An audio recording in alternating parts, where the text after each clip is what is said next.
What we have before us today is, first of all, a bill that we worked hard on in the Rules Committee, made many changes in response to local election officials, accommodated concerns about rural areas and making things, giving them time to comply with some of this. It's simply federal minimum standards. And I cannot stress enough, based on what you maybe heard from the Republican leaders, this is constitutional. The Constitution says specifically, and it's been upheld over and over, that you can have federal standards, that the Congress can make and alter the laws regarding federal elections. And that is what we have been called upon to do based on the 22 laws that have already passed since the election to limit people's freedom to vote, based on the over 400 bills that have been introduced across this country to limit people to vote.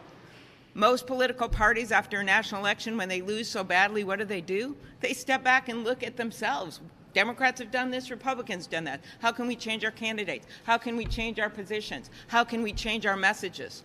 What these guys are doing right now is they're saying, how can we change our voters? How can we make it harder for people to vote that voted and were willing to risk their lives in the middle of a pandemic to vote?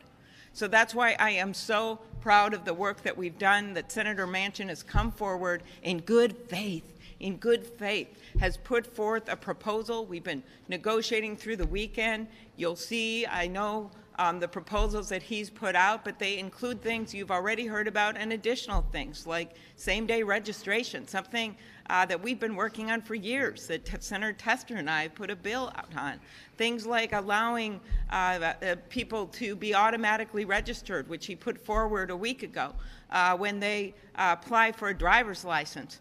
Those are big deal things, and so I'm excited of what we're going to accomplish together. We know that this is not an easy road, but this is not the end. This is the beginning.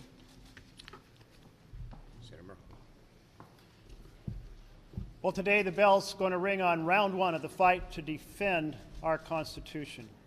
We're talking about the fundamental opportunity for every citizen to participate in fair and free elections. There are so many fundamental principles at stake. The right of every American to have access to the ballot, the freedom to have access to the ballot, to have elections in which billionaires cannot buy those elections, corporations cannot buy those elections through dark money, to end gerrymandering so that we honor the vision of equal representation near and dear the heart of our Constitution. And finally, that we take on conflicts of interest so that our elected leaders serve the public, not themselves.